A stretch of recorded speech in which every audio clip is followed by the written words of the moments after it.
Four Noble Truths is the first teaching that Buddha gave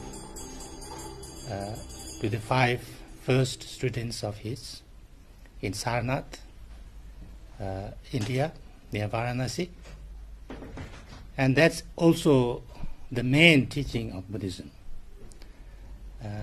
Basically, the Four Noble Truths is about how to free oneself from suffering.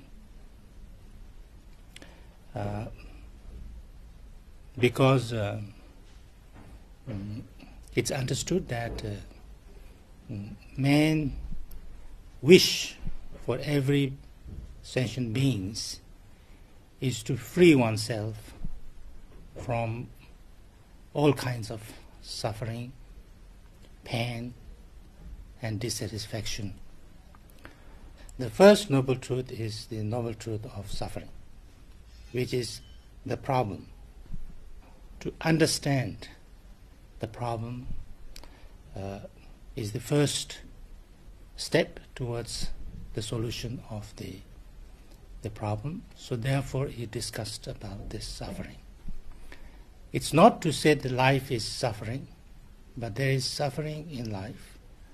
There's dissatisfaction in life. There's pain in the world. So therefore, what can we do so that we can be free from suffering and have lasting peace and happiness? And there, first you need to learn what is the nature of the problems and suffering. So therefore he talked about the suffering, and that's the first noble truth. The second noble truth is, what are the causes of these sufferings and problems and pain? If you want to get out of the pain and problems and the sufferings of the problems in the world, it's not possible to get rid of everything in the world that would make us unhappy, or that would create problems, or that would bring some disturbance to my mind. So the only way that we can deal with the problems could be that we change our own way of understanding things, reacting to things, how we work with our own emotions, our own reactions, our own habitual tendencies. And through that, we transform our own way of experiencing things. So therefore, we can say internal causes of our problem and pain and suffering is within us, our own negative emotions, our own negative habitual tendencies, our own way of seeing things, and then acting on them. Our actions motivated by those emotions and way of seeing. So therefore, the causes of suffering is described as kleshas, which is the negative emotions, and karma, that's the actions which comes out of those negative emotions. And this then leads to the third noble truth, which is that, is it possible to transform our emotions and thereby, we can transform our negative way of acting with body, speech, and mind into compassionate and loving and, understanding way of reacting. And here, the main understanding and experience of the Buddha comes in. And that is the most important, proposition of the Buddha. That when a person learns how to act with compassion and wisdom instead of negative emotions and negative habitual tendencies, then one can experience in a different way, with kindness, with peace, with joy, because that's our primordial state of our basic consciousness. And so therefore, when one can transform our negative emotions and way of reacting in a positive way, with compassion, with love, and with understanding, what we call sometimes wisdom, then it is possible to change our way of saying things, our way of reacting to things, and bring a true and genuine peace and joy and satisfaction in ourselves. And therefore, it's not something that only one person can do, but something that every being, every human being at least, can do.